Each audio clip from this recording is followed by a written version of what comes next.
When was the last time you checked to see if the beneficiaries listed on all of your accounts are exactly as you want them to be?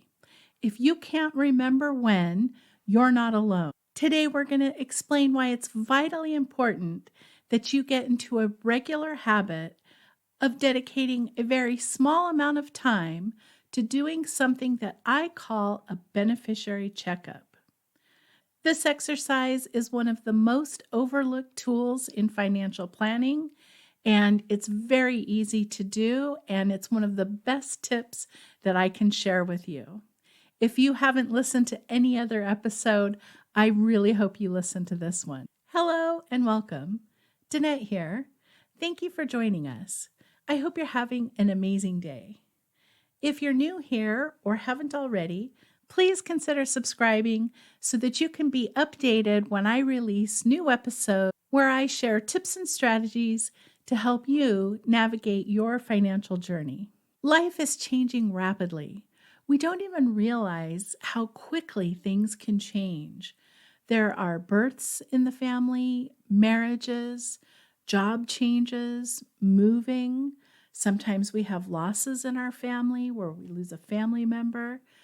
And it's so important that we take some time to double check our planning strategies.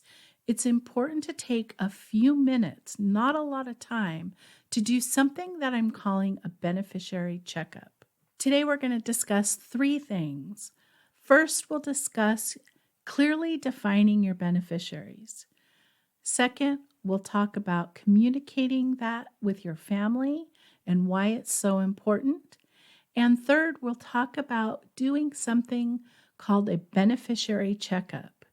This is not a difficult process. It's something very easy and can be done in just a few minutes once you get started. And at the end, we're going to spend some time talking about the difference between a primary beneficiary and a contingent beneficiary. Contingent beneficiaries are one of the most misunderstood financial terms, and we're going to talk about that at the end of this episode. If you're ready, let's get started. Danette here, and welcome to the Ready to Retire podcast, where we share real-life stories and actionable tips and strategies to help you along your financial journey. Are you ready to retire? Let's go. As a newly minted financial advisor in 1999, I learned the magnitude of the importance of helping my clients clearly define their beneficiaries. It started with one of my very first clients. His name was Robert, and he was a business owner. He was a father. He had a 19-year-old daughter. He had been divorced twice, and he fancied himself a day trader before the dot-com bubble burst. And he was pretty active in the market, and we ended up having a lot of conversations. About 6 months after we started working together, I got a call one day from his best friend. And his best friend said, "Danette, I'm calling to let you know that Robert passed away." I was shocked and devastated. He was only 42 years old. And over the previous 6 months, we had talked pretty often and really had gotten to become friends. And what happened next was unbelievable. He did have a life insurance policy, but he never updated the beneficiary. So his second ex-wife, not the mother of his daughter, was still named as the beneficiary. Even though they had been divorced for more than 5 years, they never spoke to each other and didn't really like each other. She took the position that he must have wanted her to have the money, and she did keep all of the money from the life insurance, not giving a penny to his daughter. And it was definitely within her legal right. That experience taught me how vitally important doing a beneficiary checkup is, regardless of your level of wealth, your level of income, or your age. Creating a beneficiary plan is easy and fast, And we're going to show you how to put a plan in place to make sure that something like that doesn't happen to you and your family. The first step in this 3-step process is clearly defining your beneficiaries. What exactly do I mean by that? I want you to start thinking about who you want to inherit what. What treasured valuables do you have, and how do you want them to pass along? What do you want to have happen to your vehicles or your home? Are you in a blended family situation? And do you have children from different marriages, which is very common these days? How are you going to divide up your assets with other members of your family?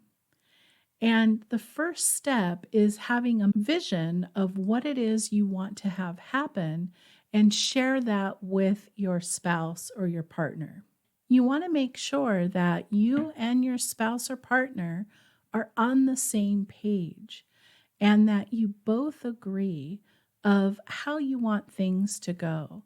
And it can be challenging in the case of second marriages because if you have 2 kids from one marriage and you have 1 kid from one marriage, some side of the family might say, oh, let's divide things 50-50.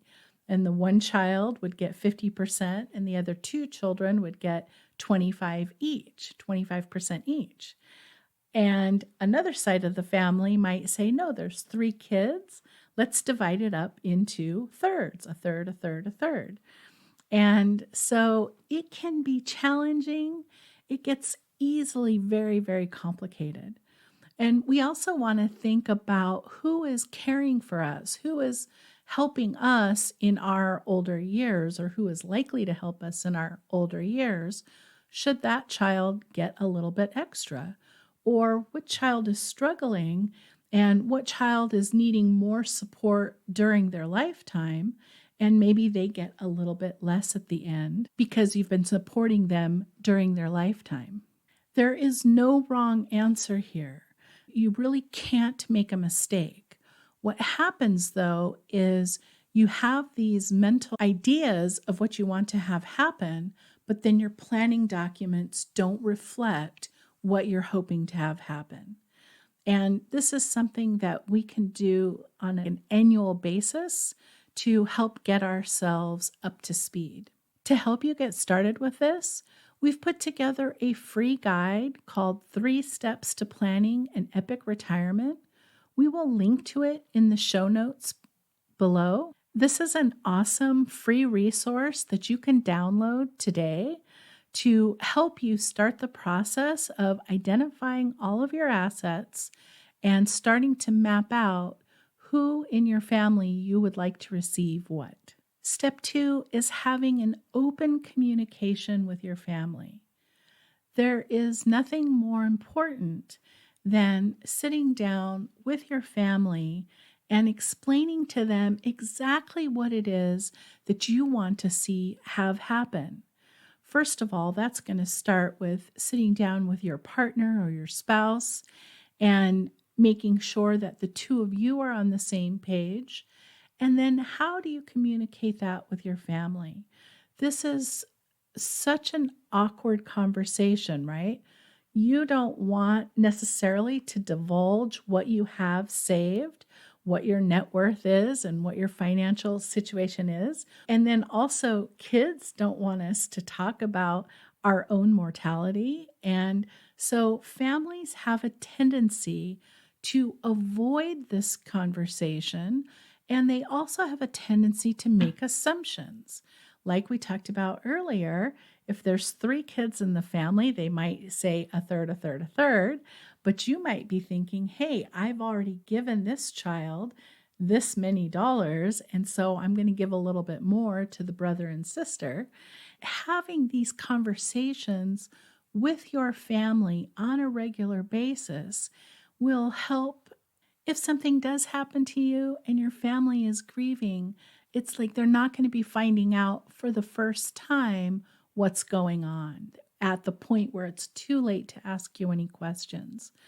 The reason I did this whole episode is a dear friend of mine came to me and said her mother was dying of cancer. And on the deathbed, the mother said, "There's a will. Make sure you and your sisters see the will." Her mother passed away. The stepfather said, "I don't know anything about a will." There was never any document given to the daughter or her sisters. And so the last thing that the mother says is, "Here's a will," and there's no attorney's name, there's no copy of the document. And it created tension with the stepfather, as you can imagine. It was just a tough, tough situation. And it really, again, highlights the importance of checking on your own documents to see where things are, but making sure people have a copy of them. If you go to the trouble of making a will or writing a family trust, make sure that either you give a copy to your children or you make a copy available where they can find it. If you're working with a financial advisor, make sure that person gets a copy. If you're not comfortable talking to your family, write a letter and put that in with your documents in a place where people can find it. Make a binder. I love binders. And I have a binder that says, if something happens to me, someone can open, everyone knows where it is, and they can open it up and go from there. Keeping an open line of communication with your family is very important. Now, the third step is to actually do the beneficiary checkup. In step 1, you identified who you wanted to receive what. In step 2, we communicated our wishes with our family. Now in step 3, we're going to do an internal checkup, and we're going to make a list of all of our assets, and we're going to see where are they actually going to go. So I mentioned the workbook earlier. You can download the workbook and use that as a guide to making a list of your assets, and then double check your documents to make sure that what you think is going where lines up. And you'll want to look at what has changed in your life since the last time you did it. So if this is the first time, if you're watching this episode and you say, yeah, I'm going to do this, and it's the first time, you're going to say, okay, for my IRA, I want my spouse to be the primary beneficiary, my kids 50-50. And so you're going to get your IRA statement out and it'll say beneficiaries on there. And you say, yeah, okay, that's right. And if you see something wrong, you can call and easily correct it. Your trust documents, if you have a trust, take a look at them at least every couple of years. And you want to think about, how has your life changed? How has your family changed since the last time you did it? Has there been someone born? Has someone passed away? Do you have a child that's dealing with addiction issues or mental issues? And are you going to have different kind of care for them than maybe you originally anticipated? These things are happening in families all the time, like we talked about in the beginning. I would just say every year when you do your tax return, do a beneficiary checkup. Honestly, once you do it the first time, this is an exercise that would take you less than an hour each year. And the benefits to protecting yourself, protecting your family, protecting the people that you love and care about is invaluable. You don't want to have the situation where a life insurance policy of $250,000 goes to your ex-spouse and your daughter gets nothing. Let's talk about the term contingent beneficiary. What most people think is that the contingent beneficiary becomes the primary beneficiary after you pass away. So if I'm married and my husband is the beneficiary and my two sons are the contingent beneficiaries, they think that my husband, when he inherits the IRA, then my kids become the primary beneficiaries. And what actually happens is that the primary beneficiary gets their own account. and then they can name whoever they want. If they remarry and name their new spouse as their primary beneficiary, then when their spouse inherits that, if that's what happens, they can name whoever they want. So if you name your spouse as your primary beneficiary, you pass away, your kids can end up getting disinherited. The contingent beneficiary has no right. The only reason a contingent beneficiary comes into play is if the primary beneficiary predeceases the owner of the account. I hope that sheds some light on that subject. If you have any questions about your financial plans and what's going on with your accounts and your beneficiaries, take them to your financial advisor. Have your financial advisor look at your documents, look at what you have going on. We do this process formally with our clients every 3 years. I recommend that you and I do it personally, at least annually. I have a task set up in my task list and I forward it every 12 months and I check my own. If you have any questions about this, you can email me and I would love to hear your comments. Currently, right now, we're not allowed to have the comments turned on, but we can have comments on our Facebook page. So if you head over to our Facebook page and you want to write a comment, that would be so appreciated. I would love to hear what your thoughts are on this subject. I hope you have an amazing rest of your day, and I'll see you in the next episode. I'm so grateful to have you join me today on the Ready to Retire podcast. If you'd like to learn more information, please visit our website at truenorthwealth.com. Thank you for listening, and I look forward to seeing you in the next episode.